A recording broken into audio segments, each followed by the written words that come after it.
Hello everyone.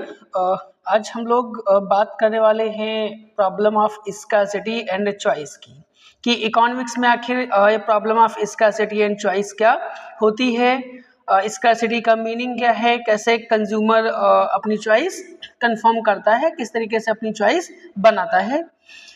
तो start करते हैं। देखिए, economics is called a science of choice. Economics को हम क्या कहते हैं? इकोनॉमिक्स कहलाती है क्या? Science of choice. इकोनॉमिक्स क्या है?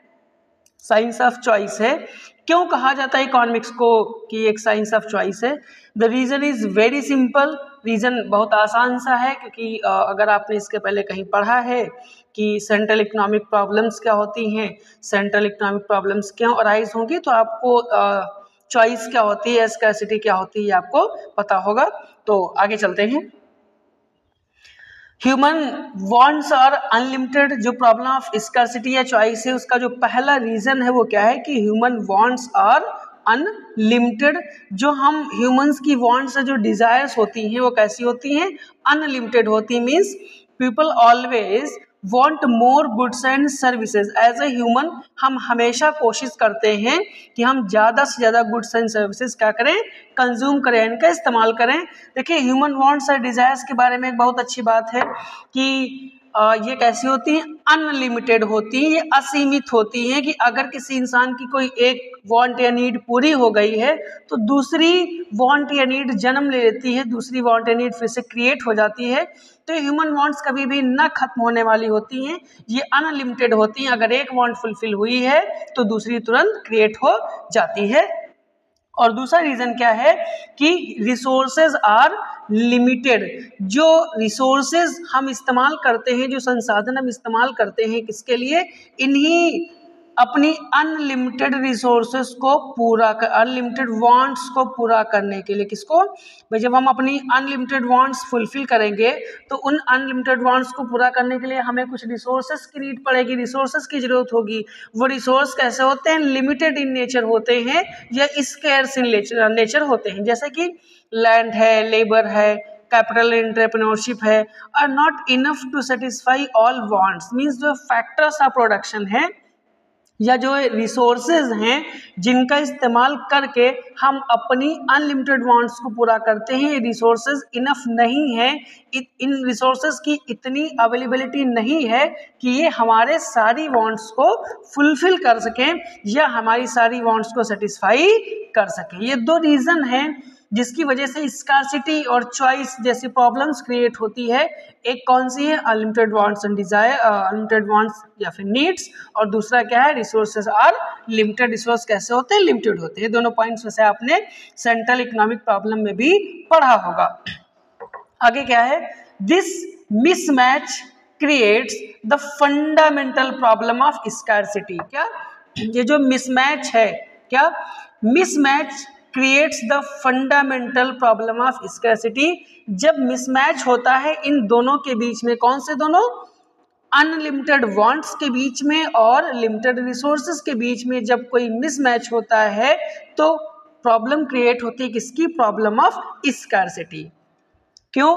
Because of scarcity individuals and societies are forced to make choices about how to use limited resources। क्यों ये प्रॉब्लम क्रिएट होती है?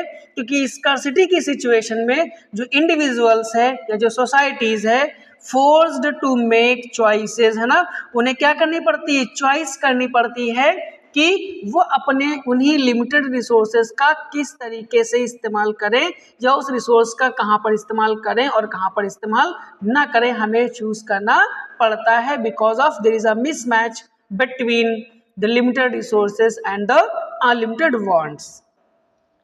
आगे देखते हैं स्कार्सिटी का मतलब क्या है। देखिए, जो स्कार्सिटी है, दुर्लभता, इसका मतलब क्या है? पहली चीज तो स्कार्सिटी एक तरीके से कह सकते हैं रिलेटिव कॉन्सेप्ट है। स्कार्सिटी का मतलब क्या है?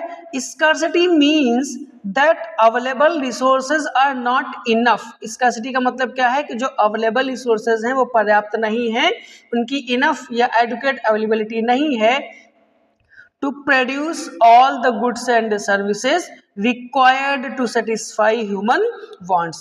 ह्यूमन वांट्स या नीड्स को सेटिस्फाई करने के लिए जो भी ह्यूमन वांट्स या नीड्स को सेटिस्फाई करने के लिए जितने फैक्टर्स ऑफ प्रोडक्शन होने चाहिए उतनी अवेलेबिलिटी नहीं होती, तो ये क्या कहलाता है, स्कार्सिटी कहलाता है। इट मींस क्या है कि जितनी भी जरूरत होगी हमें फैक्टर्स ऑफ प्रोडक्शन की अपने गुड्स एंड सर्विसेज को प्रोड्यूस करने के लिए, जब वो फैक्टर्स उससे कम अवेलेबल होंगे, उतनी अवेलेबिलिटी नहीं होगी, तो हम उसे क्या कहेंगे, प्रॉब्लम ऑफ स्कैर्सिटी। आगे देखते हैं, scarcity does not mean the complete absence of resources. देखिए, स्कैर्सिटी का मतलब, दुर्लभता का मतलब ये बिल्कुल भी नहीं होता कि कोई रिसोर्स हमारे पास कंप्लीटली एब्सेंट है, मीन्स ऐसा नहीं होगा कि हमारे पास रिसोर्स बिल्कुल भी नहीं है। इसको स्कैर्सिटी का मतलब ये नहीं है कि क्या हो, complete absence of resources, rather it means that resources are limited in supply compare to demand. जैसा कि मैंने अभी कहा, स्कैर्सिटी कैसा है, एक तरीके से हम कह सकते हैं रिलेटिव कॉन्सेप्ट है। जैसे कि अगर किसी गुड्स का कंप्लीट एब्सेंस हो हमारे पास, तो उसे हम स्कैर्सिटी केवल नहीं कहेंगे, स्कैर्सिटी हम तब कहेंगे जब किसी गुड्स की सप्लाई क्या हो, उसके डिमांड के कंपैरिजन में कम हो, तो उस सिचुएशन को हम क्या कहते हैं, स्कैर्सिटी कहते हैं। आगे देखते हैं relationship between scarcity and choice, कि आखिर स्कैर्सिटी और चॉइस के बीच में क्या रिलेशन है। ठीक है, पहला क्या है, स्कैर्सिटी लीड्स टू चॉइस। देखिए, स्कैर्सिटी की वजह से ही, संसाधनों या साधनों के लिमिटेशन की वजह से ही हमें चॉइस करनी पड़ती है, चॉइस बनानी पड़ती है। Because resources are limited, resource क्या है, लिमिटेड हैं, and we can't have everything, और लिमिटेड रिसोर्स होने की वजह से हमारे पास हर एक चीज नहीं हो सकती। इट मीन्स हर एक वांट्स या डिजायर को हम फुलफिल नहीं कर सकते, तो हमें चूज करना पड़ता है कौन सी नीड्स या वांट्स को हम फुलफिल करें, कहाँ पर रिसोर्स इस्तेमाल करें और कहाँ पर अपना रिसोर्स इस्तेमाल ना करें। इसीलिए कहा गया है कि scarcity leads to choice, scarcity lead करती किसको, चॉइस को। Next, choice leads to opportunity cost. अब देखिए, स्कार्सिटी लीड्स टू चॉइस हुआ, अब ये चॉइस क्या करती है, choice leads to opportunity cost.